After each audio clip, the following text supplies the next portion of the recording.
Make sure I'm recording. Yep. Hi, my name is Elena Ashley. Thank you for joining us today. I am the founder and CEO of Ashley Consulting and Training, as well as our training brand, ashleytrainingonline.com, which is what brings you all here today. We provide professional services and training in the areas of people, process, IT, and business management. From a consulting perspective, we really focus on all things data, so analytics, security, management, privacy, all of those types of things. We're excited to be launching our IoT practitioner training and certification through our partnership with CertNexus coming up very shortly here. Our beta class is scheduled to run in early October, so we're excited to get that on the platform and start offering that as well.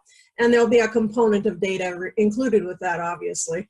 We're currently also offering the only European Union recognized data protection officer training and certification through our partnership with IAPP. So we have a lot of really interesting things going on the platform. We offer over 500 courses. I think my PowerPoint has stalled here, so it's not letting me go to the next slide. However, let's see if I can bring the next slide up here. Maybe, maybe not. Huh, okay. Anyways, so we do offer about 500 different trainings on the platform. We have these lunch and learn webinars that we bring in specialists to talk with you about different subject areas. Obviously today we have a sales and marketing guru on our platform joining us today to talk about speaking to serve, sell without selling. That is our sell without selling essentially is our topic today. Our speaker is Mr. Ash Seddeek, who is an author and speaker and coach and entrepreneur, so he's got a lot of things going on, and we're happy to have him here today. Before we get started, I just wanted to do a quick shout out to the Women's Business Center and California Capital for co-sponsoring our webinar today. We are proud to be one of their training partners, and so we'd like to say thank you for all of you who joined us through that avenue. So without further ado, I'd like to introduce Mr. Ash Seddeek. Ash, take it away. Awesome. Thank you very much, Elena. And I will try to share our screen here. Absolutely. I have turned off my share, so you should be good. Fantastic. And just a little housekeeping note for those who are online with us. I will be muting myself. However, I will be monitoring the chat room. So if you have questions while Ash is presenting, please feel free to type them into the chat room, and I'll be happy to bring those up first when Ash opens up the floor for questions. Yes, I'm trying to get to the full menu. Many screens open, I'm betting. Many windows open. I had that happen to me the other day. I had about 900 windows open and I couldn't figure out which one was the right one. Here we go. Share screen, and we're going to go to the PowerPoint. How is that now? Perfect. Fantastic. Well, welcome everyone. This is the Speak to Serve talk, and really the thing about Speak to Serve that we will be sharing with you today is really the story about how I went through several transformations in my own life, and how these transformations have really led me to this sort of revelation or epiphany around selling is really not about thinking so much about what it is that you're selling, but it's really more about what it is that you're doing to serve this other party. And this other party, in some language, we actually think of this other party as our hero. And when we wake up in the morning thinking about how do we serve this other party so they can continue to be the hero that we think of them as, then we have done something amazing, because we wake up and we start really thinking about all the different things that we have going on in our own lives. And that stops us from shifting to focus more on who it is that we serve. And once and as soon as we make that shift, all of a sudden we are no longer in the equation. And what we start doing is we start thinking about how can we then serve that particular audience that we are serving. And that's really why when I speak about Speak to Serve, I'm really speaking about how to sell without even trying. because when you are really thinking about serving them, do better and be better and get ahead, you are actually not selling at all. And that's the beauty of what we will be talking about today. So a lot of those ideas that I will be sharing with you, again, I shared in the book with Jack Canfield, The Road to Success, and we really kind of came up with a model for success called the Own It, Win It, Crush It Success Formula. And what I'm going to be doing now is sort of take you back in history. How did that point of view evolve? And I start with my experience working with my dad, he was a tailor. And as customers came in the store, sometimes they came and said, Mr. Seddeek, the shirt that you made for me is too large, it's too wide, I need it tightened a bit. My dad, because of his experience, knew if he did anything else to that piece, this shirt, it will actually get messed up because it was perfectly fitting that person. But psychologically, that customer felt they needed something done with the shirt. So I remember in some situations, my dad will take the shirt and he will put it on the shelf and say to the customer, absolutely, I will take care of it. My dad knew that his psychology is that he needed to feel that something happened to the shirt. So he would take the shirt, he would set it aside for a few days. The customer will come back, take the shirt, put it on, and he would look at my dad and said, oh my God, it's amazing now. And even though, we can argue that that's a little bit disingenuous. Why didn't your dad actually make any physical changes to the shirt? My dad knew if he did, it will get messed up. And in a way, what I really understood there is that you really need to understand the psychology of the customer and see what that customer is looking for and realize that they are not just interested in the physical product, they're also interested in feeling a certain way. So when you are quote unquote selling, you need to understand whatever it is that they want, what emotion would that drive? Because once you understand what that emotion is, you can actually speak to that emotion when you are actually having that conversation with the customer, which again will lead us to a bigger picture understanding of how much empathy is needed in understanding this particular hero that you're serving. How can you make sure that you actually put yourself in their shoes?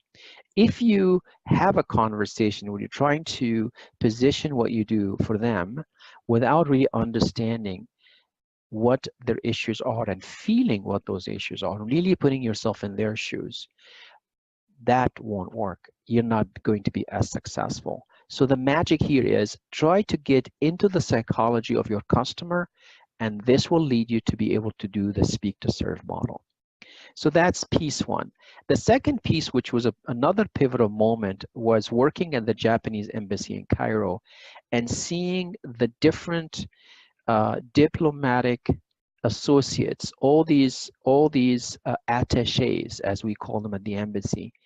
They literally would run in this office from the ambassador's office back to their desk or to a conference room. These guys were not running at the Japanese embassy. And that was very interesting to me because, of course, in that culture, they wanted to be very, very sharp, very much on time, given the fact that they are doing this work with the ambassador. But what I took away from this is that you need to bring a very high level of energy to your interactions with the customer. If you do your work so well, you would be so excited because of the fact that at the back end of what you're doing, you're going to be serving that customer and giving them something that they need. The third piece or the third pivotal moment was working at Charles Schwab in San Francisco, having a harrowing experience with a manager there, and then shifting from Schwab to Deloitte, where I realized that the very first day of the job, I was asked not even to go to the Deloitte & Touche office. They said, Ash, we don't want you here. In fact, what we want you to do is we want you to get on an airplane and go to our client in Southern California, and that was Kaiser Permanente. And they basically said, Ash, when you go there, you're not going there as Ash. You're actually going there as an ambassador for Deloitte & Touche. It's very important for us to get good references on every piece of work we do, because that is the only way we can actually get business, is if we can have that referenceability. And therefore, Ash, if anybody in the room gets upset, gets twisted out of order, the only one in that room that will not get upset or will not get twisted out of order will be the Deloitte & Touche consultant. And if that's you, Ash, that's going to be you, Ash, because everyone around you is a client and everyone around you is there to receive the service we provide.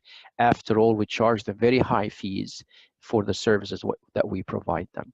In my mind, whether it's high fees or low fees, if you are doing a service for that client, you need to maintain the fact that you're carrying that brand and you need to deliver service at the highest level of performance. And we will see how that idea of the highest level of performance comes in again. And again, you can add all of these ideas up and you start realizing what it actually means when I speak from the standpoint of service, what that means. Then we started taking a look at other pivotal moments. We basically see myself back in 2000, 2001, going through the experience of the dot-com burst. At that time, I was working at Oracle, went across the street and started working at a company called Bradvision.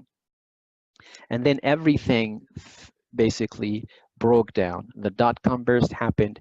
People started losing their jobs. I lost my job. 2011 happened. And in terms of looking at everything, not just me, but every American and how we actually rose from the ashes, I started working on a small engagement at a company called Delegata here in Sacramento. The CEO is a good friend, but he was gracious enough to give me this engagement for 6 months.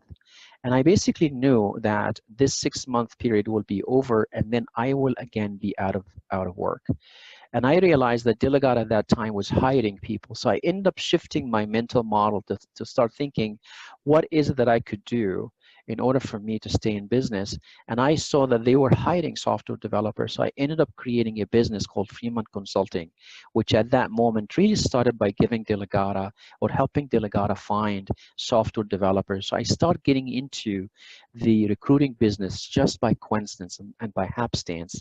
And that's when I realized that my own language has to be something that I focused on a daily basis. You can see the logos that over time I have been able to get business with IBM. I have been able to get business with Medtronic, Intel, Cisco, Riverbed, SAP, HP. I could not have imagined that that small consulting company would one day do business with these brand name companies. But that's essentially what happened. Now let me show you, as I was basically developing that mindset, I was also listening and being exposed to a lot of people throughout my journey. And some of the people here are from recent interactions. Some have happened over the years. But essentially, when you look at these experts on the slide, you'll see that each one of them, I took a very key philosophical point of view from each one of them. From Osama Hassanin, who is actually a venture capitalist here in California, the best thing that I think you see about all venture capitalists is they build networks. They're constantly thinking about, how do I actually build a very large network of contacts that I can use to help me as I help my customers? I'm always being able to say, if you need a data expert, someone that knows about IoT, you need to talk to Elena. If you need someone that does this, you need to talk to that person. That ability to connect and add value from that perspective is something that Osama epitomizes and has been an amazing source of contacts for me and connections for me. When I listen to someone like Jim Rohn, this is the personal growth and personal development experts here in America that actually Tony Robbins worked for. He really focuses more and more on this whole idea of don't get mad, get better, which essentially means you're always constantly looking for delivering more value for your client. And Jim Rohn really talks about this idea and hammers it home. When you look at Jim Cathcart, America's top sales expert, he focuses more on who is that person that you want to be. So you're always thinking about, how can I raise my standard on a daily basis and deliver value and really look at the vision of me and the vision of my business, the business that I want to achieve, and really have that drive my actions on a daily basis. When you look at my experience at Cisco for 9 years, really seeing John Chambers at work, sometimes working closely with him, sometimes, just watching him deliver his message across the company, and really holding that customer as the focal point that drives every decision and every piece of action, then I really took that from John. I really understood that when you focus on what the customers are looking for, you're increasing your chances for success. Then we start looking at another American icon, Mr. J. Abraham, who talks about this whole idea of exponential value. How can you take what Jim Rohn talks about in terms of increasing your value, and you start thinking, how can I multiply that 3 times, 5 times, 10 times for that customer? If I imagine if that's how you come across to your customer, that these are your values, that these are the things that you care about, you will start influencing your customer to the point that your customer will not think of doing business with somebody else. So embedded in the speak to serve model is the fact that you do so well what you do to the point that that customer does not really need you to sell them on anything. They know in order for them to do this piece of business, and you are the expert in that area, they want to come to you because of that value system that you express in everything that you do. And that's really why all of this sort of comes together. And I'm going to pick up my pace a little bit here, but I wanted to make sure that you understood what is the philosophical foundation for what we're doing and what we are talking about. Then some of the pivotal moments that continue in the story starts happening when I am running Fremont Consulting, and I realize I don't have any other source of income. So I needed, in every deal that I was working on, I needed to realize that cash is king, cash flow is important. It's important since we started the company in 2002. It's important every single day today. And the most important thing when you're running your own business is being able to send an invoice to a customer, getting that invoice approved, and getting the cash in the mail or via bank deposit. You want that money in your bank account as soon as possible so you can keep that ship floating in the ocean and really getting from one destination to another. Then here's what started to happen. I started paying attention to every single word I used in my email communications and my phone communications and my text messages, because what I wanted to do is make sure that my deal was moving from step 1 to step 2 to step 3, and that I don't plant a seed in that conversation in any way possible to slow down my deal. So I became very conscious about this whole idea of languaging. And I needed to focus on how that language may help my customers see the potential for the solution that I'm talking to them about, and also understand the urgency that is, number one, to deliver value for them. And of course, from my own self-interest, I wanted to make sure that I got that deal flowing so I can invoice and I can get money into the system. The other piece is that for me to succeed, as I was just saying, I need to focus on this whole idea of deal making. Everyone has to win. And in order for everyone to win, I had to think about what is it that is needed to happen in order to make sure everybody succeeds, and how can I proactively set everybody else for success. Again, that drives this whole idea of speaking to serve. When I do that, I'm thinking about what will make them successful, because when I'm making them successful and they get that invoice, they don't think for a second about pushing it to the next step. And that's why when you are the person that's really trying to do all of this, you need the person that says to him or herself every single day, I need to drive this. I need to make sure that I am taking matters in my own hands so I can push this whole cycle, this whole sales motion from one step to another, and manage the conversations and manage what's being said. We really ended up becoming copywriters as we thought about what we're going to say on the phone. We became copywriters as we started thinking about what we're going to say in an email message, on a LinkedIn post. Every time you're trying to think about how is this actually going to position us to serve our end customers. So the question is then that we start really thinking about, Ash, okay, fine and dandy, but how do I actually do this? How can you actually summarize this for me? And I started thinking about that in addition to what I just gave you as the pivotal moments that shaped up my philosophy, I also want to share with you that it's very critical for us when we are serving, and that's something I learned at Deloitte, when somebody actually gives you a piece of business, that in and of itself is a privilege. We talk about this whole idea of you have to win their business every single day. And if you're working as a full-time employee somewhere, if you adopt this mindset, again, you will be much better off than everybody else around you. But let's focus on the fact that maybe you're running your own business. This piece about winning their business every day fundamentally says you are waking up every morning without any assumptions that you've got anything already in the bank. You're basically functioning based on the fact that I need to wow them every single day. And that is based on the fact that when they give you a piece of business, you are so full of gratitude that the only thing that you could do is do an amazing job back. And that is how you essentially say, thank you for giving me the opportunity to serve you. So that's why that bullet point says you have that genuine conviction that what you're doing is going to create incredible results for your customer. And that drives you to create these outcomes.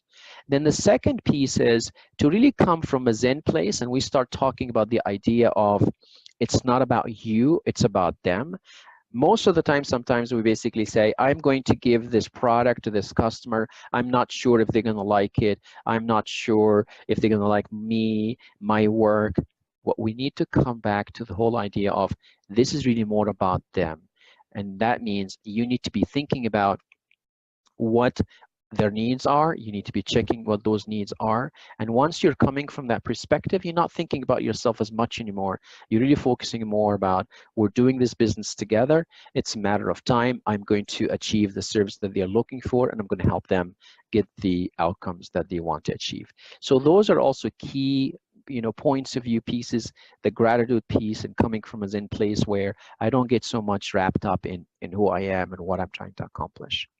So then we realize that sales is simply the transfer of emotion. If I am able to understand what their needs are and identify and empathize with what those needs are, and I understand what kind of emotion they want to move from to, which essentially means there is emotion one and there is emotion two.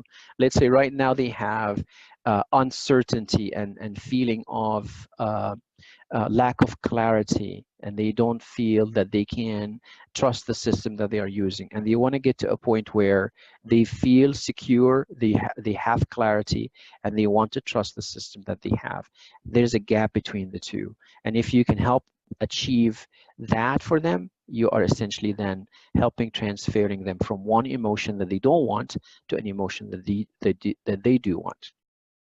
So then I started basically helping, kind of come up with 3 stages for us to understand. Most customers want us to really think about who they are. They want us to know them first, know me first, and then serve me, and then remember me. A lot of companies now have this division called customer success, and it really came up as a result of several stages that I think we've seen over the years, from late 90s throughout the 2000s to today. Now there is this big focus on customer success because a lot of things are being sold as a service, and people want us to renew these subscriptions on a daily basis. So they're basically saying, don't just know me and don't just serve me, but don't give me the product or the service and walk away. You need to stay connected and make sure that whatever success I wanted to achieve actually does happen. So you help create conditions for success. You help ensure that success and make sure that that success is happening for the long term.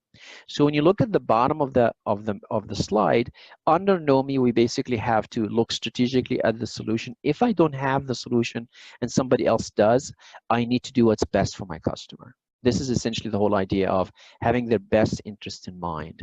And I work furiously to make sure that I create success for them. I make sure I communicate a clear process, clear expectations, and I look at my client 360 days a year. I make sure that I am thinking of how to serve them, and I'm looking all around the issue that I'm helping them achieve. And in this case, they want me to manage the engagement, and they want me to manage the engagement really well.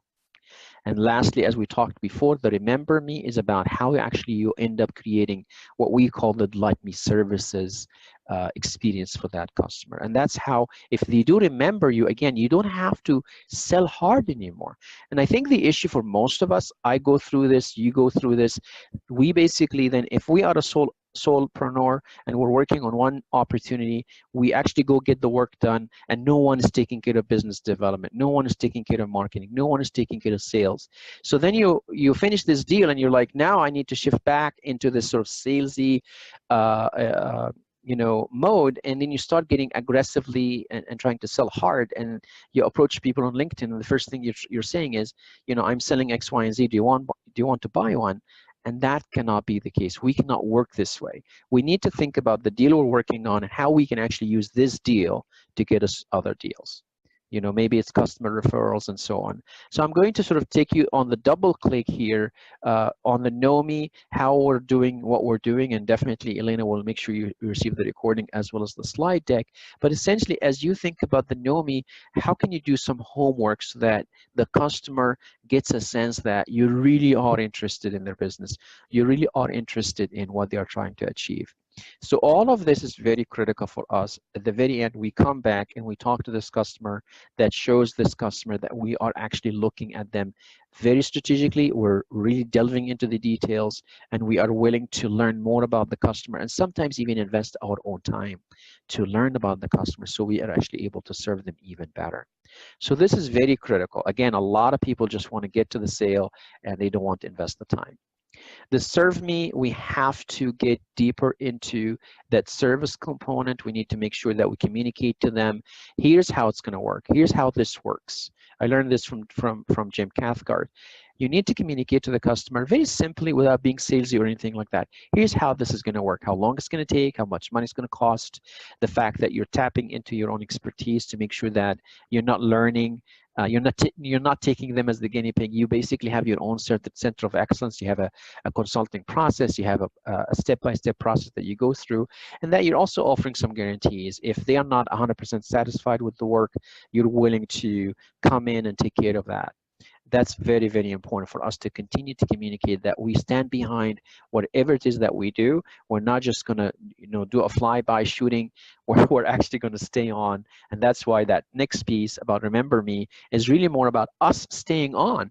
We have to think about the long term, and that's something I learned from Deloitte and Touche, where you have to know that this customer may come back, may send their cousin, may send their cousin's cousins, and that's what you want. You want to get into this autopilot space where your business is growing based on referrals and testimonials, and you don't need to work as hard in trying to sort of communicating what it is that you do. So you then go to your customer and you ask your customer to tell everybody else their story. You want them to share their success. You want them to come and tell that story in events that you may hold, or on your website or on your LinkedIn profile. You have them speaking on your behalf. It's a whole different situation when the person that's selling you is not you. And then we come down to now, okay, if we were to do this, what are the key things that we need to focus on? And I looked at 3 different shifts. We looked at the mindset shift, we looked at the message shift, and an execution shift. And the idea here is, how can you take your business as it is today and apply this concept of speak to serve? And we started the mindset, and that's why I had to sort of share with you what were these pivotal moments that really got me thinking differently.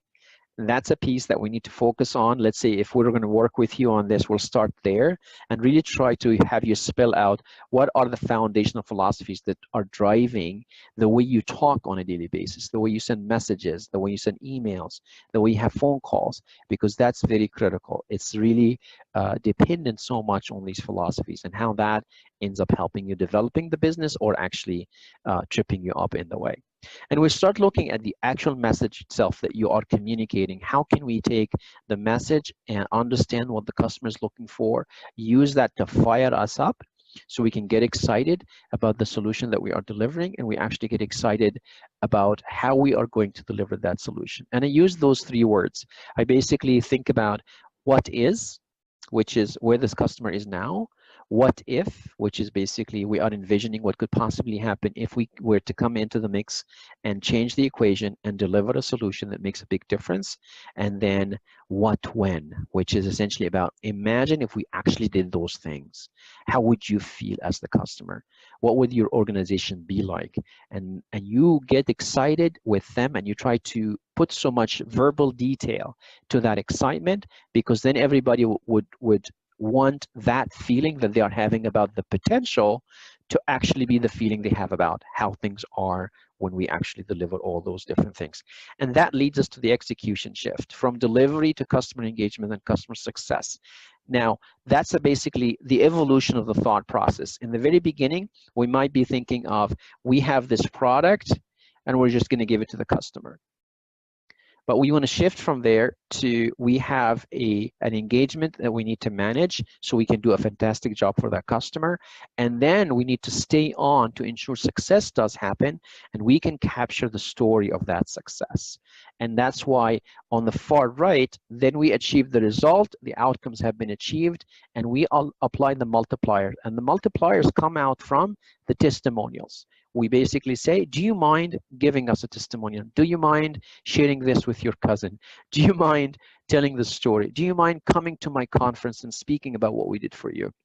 When we get these things done, your sales force is not going to have a hard time selling, because all of those things will actually get to the destination before they do. And by the time they go in front of a new customer, they say, we're good, we just want to sign on the dotted line. You don't have to work hard. And the issue is most of the time we're having a hard time working because we are not doing these foundational elements that I'm describing right here.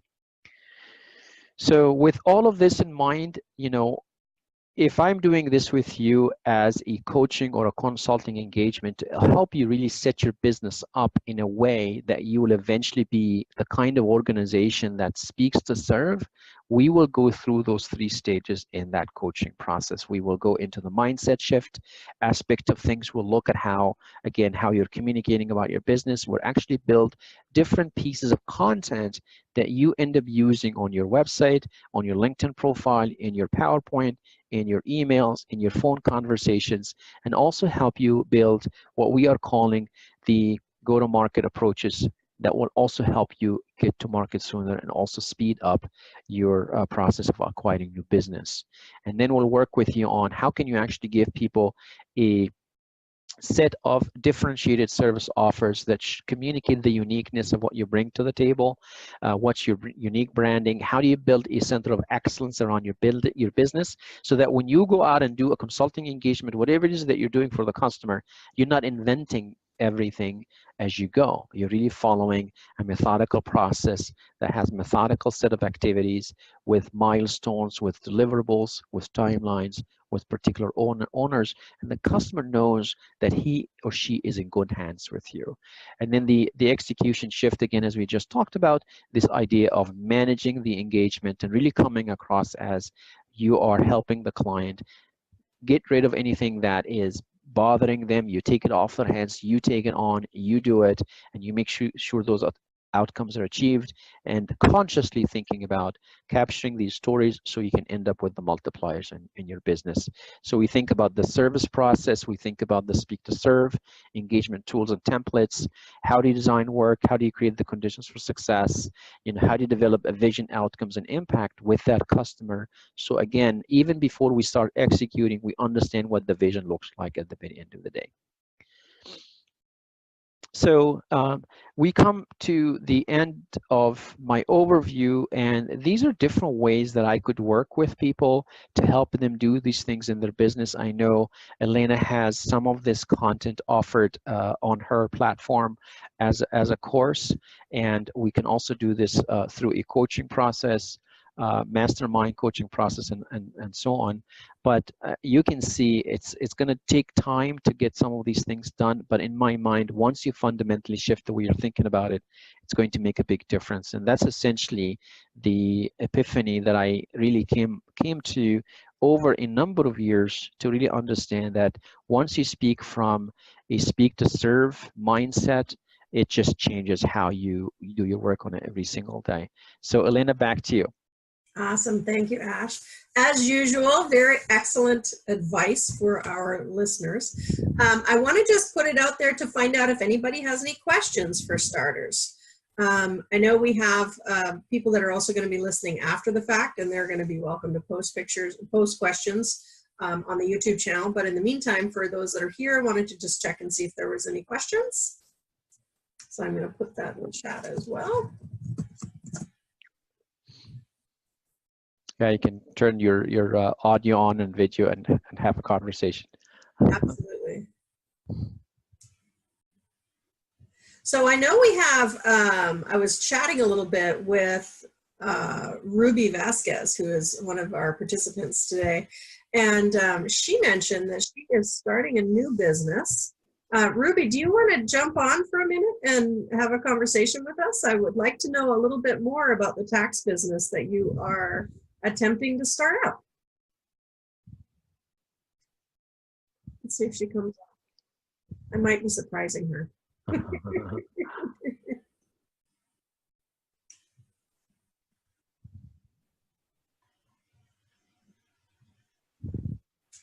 Okay, I hear audio. Don't see video yet, but I see audio coming online. Hi, Ruby.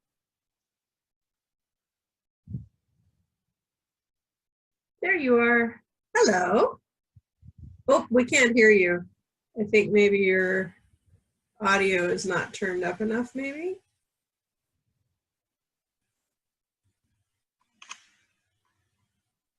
Okay, now it's muted. Now it's unmuted. Say hello again. No. Sounds like the sound on your computer might be problematic. That's too bad. Okay, so I'm going to leave your video on for a moment and then see if you can get your audio going. Ash, I do have a question for you to kind of open this up for us. Sure. What would you say to somebody who wants to speak to Serve and they haven't really built any scripts, which kind of went ding in my head? That's something you need to do a webinar on, is to build some scripts. But what do you do to introduce yourself? Like, what would be your suggestion? Let's say I work on LinkedIn and I've connected with somebody that I don't really know, and I'm looking at this CEO, or maybe it's a technology officer. In my case, obviously technology. What would I say to that person? How would you suggest that I open the conversation? Because I know, obviously, one of the things that you pointed out in your webinar was, don't just say, hey, here I am, and this is what I sell. Do you want any? Right? It's not the right approach. So what would you suggest the approach is for someone new, could be anybody, that's trying to introduce themselves to a new company? Yes, I think number one, I'll try to study their profile really well. I will also study their company really well. I will look for the most recent press releases and see if there is something that I can use to really come across as I've done some homework and I have connected the dots between what I'm working on and what they are trying to achieve. So for example, if data analytics is what I sell, I can then take the next step in thinking about, have I worked with a customer that is similar to them, that is similar to their space, that I have achieved results for that customer? And then I will open up my message by basically saying, hi, Jim, I just finished an engagement with such and such a company, which is basically in their space. And we've been able to achieve some results around IoT. And I maybe include a few bullet points. And then I will basically say, I read on your website that you're trying to achieve X, Y, and Z. I see a very clear connection between what we can do for our clients and what we could possibly work with you. So at the very least, I've done a couple of things. One is I showed them that I understand their space. I worked with somebody in their space. We've achieved results for them. And I also have done some homework where I have seen that there is a connection between what I'm pitching and what they are trying to achieve themselves as a company. If I can intrigue them enough with these couple of bullet points, then hopefully I might get a response. And maybe what I've actually started recently doing is saying something like, hey, Jim, do you see this being relevant for Intel? Do you see this being relevant for? I basically end with a question. Okay. Not with, I will not advise of having a PDF included or anything like that. So essentially look at it as a series of steps. And the very first step is creating an intrigue in them. And if you intrigue them enough, hopefully you get a response back from them. And if I get a response back from them, then I start getting to the next stage. Yeah. Most people today, you click accept on the LinkedIn invite that they sent you. As soon as you say yes, they send you a very long email. Which means, and again, I mean, God bless everybody. And that's why I basically say sometimes sellers, they just want to get to the close. And most people will tell you, know me first. Yeah. Show me that you know me, right? Show me that you know me.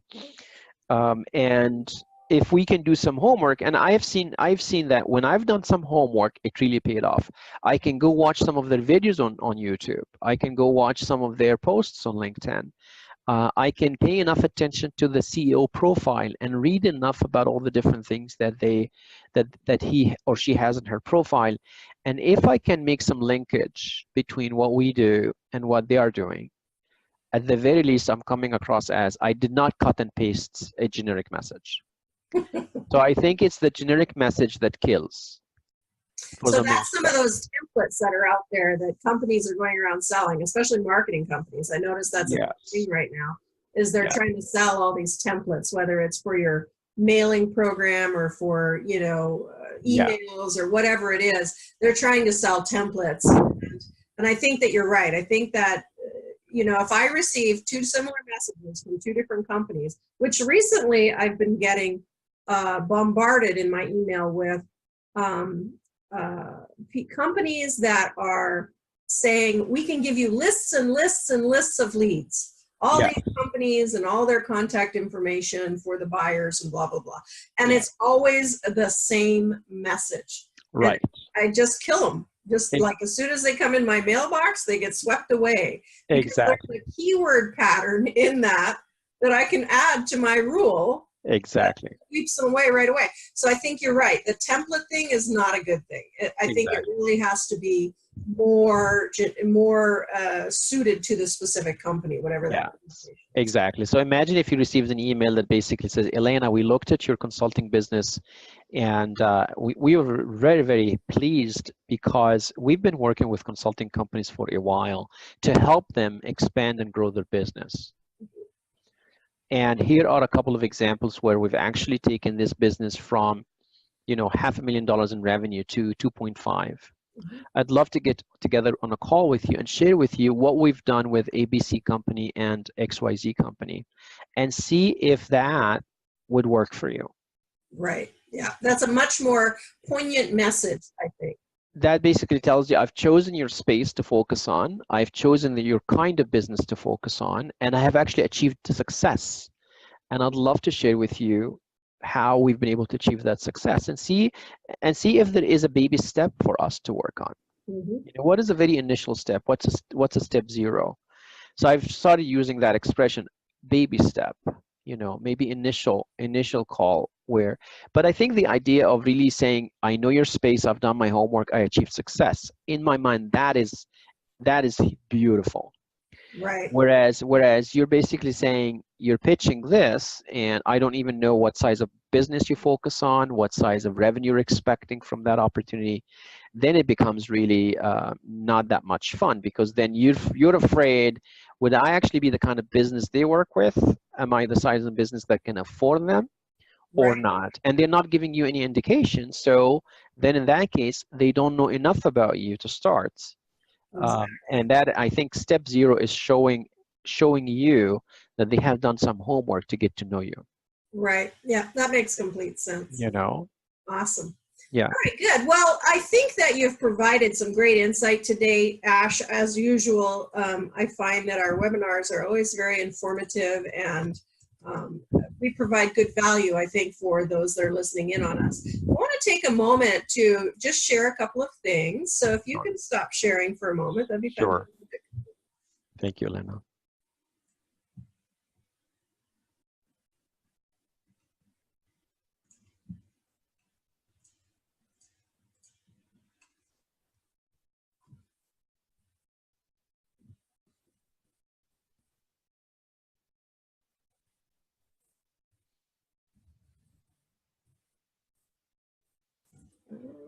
There's that. And let me share the screen here. We'll see if my share works a little bit better this time.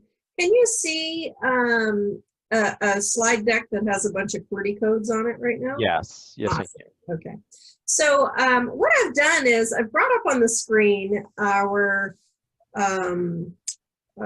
advertising that goes out that has a lot of the classes that you're going to be offering for us. So for example, right now, because you're part of the webinar, and even for those that are watching the webinar after the fact, once it's posted to our YouTube website, you have the ability to send me a message and ask for the coupon code of ASH150, or to apply the coupon code ASH150.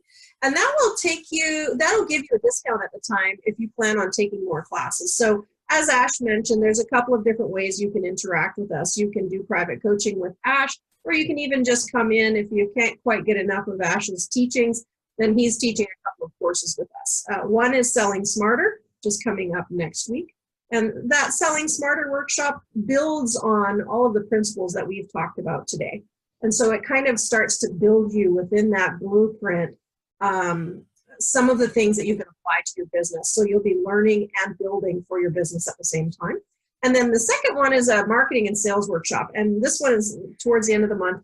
This one is really designed around how can you develop some marketing that will drive your sales and understanding how the two work together. So really important content. And Ash will be offering those workshops with us. They are one-day workshops. So if you are wanting more information about those, you can point your phone right at a QWERTY code. It'll take you to the webpage. What I'm going to do is just click on one of these, for example, Selling Smarter. It's going to hopefully bring up the web page for that, provided there's no broken links or strange things or that kind of thing. There we go. Oh, it brought up Ash's page, which is also good. So on Ash's page, now this is where you signed up to come into the webinar today. And this page changes all the time based on whatever webinars Ash is offering to us. He offers several in the area. But if I scroll down a little further, you'll notice the Selling Smarter classes here, the marketing and sales classes here, a couple of other things that are really relevant that Ash also has, a great deal of experience around. The sales presentations, building influence and persuasion. So all of those types of products are there. You'll notice the price. So $199 is the self-study course, and $249 is to come into the one-day workshop with us and be live online, just like we are right now. So when you use the coupon code, you get either of them for a much lower price. So we wanted to offer that out to anybody who's interested in kind of getting some more information and maybe learning a little bit more. Also on this page, just scrolling down a little bit here, there's a review section right here. And I would really appreciate if all of our viewers could make sure that they put in their review here.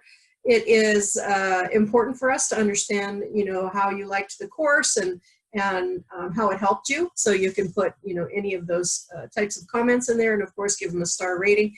You can see Ash has got one review in here already from our June webinar from UC. He was in a couple of webinars for Ash and put up a review here. And it looks like I'll have to send out an email to some more of our participants and try to get them to put up their reviews as well. So, so those are the things I wanted to point out. If you have any questions or need more information, I'm just going to stop the share here. So Ash's email is ash@connectwithash.com. So I'm putting that in the chat for you. That's correct, right, Ash? Yes, you got it. Didn't want to type it wrong. And I am Elena at Ashley Consulting, if I can type, LLC.com. So either of us, you can shoot us an email with any questions that might come into your head later. We're happy to connect and we're happy to provide information. Of course, the recording will go out and the thank you for attending will go out with the slide deck attached to it. So you'll have the information. There was a couple of worksheets in there that you can kind of work on and think about, kind of get your whole process in your mind around this concept of speaking to serve and how you can build some momentum in your business. So if there are no questions or comments or anything else that we need to cover today, then I would like to just say thank you very much for joining us. And we hope you enjoyed the webinar today, and we look forward to having you in future webinars. Wonderful. Thank you very much, Elena. Thank you so much for the webinar today, Ash. I really appreciate it. And we always enjoy you on the platform. Thank you so much. All right. Have a good afternoon, everybody. And we'll see you again soon. Bye-bye. Bye.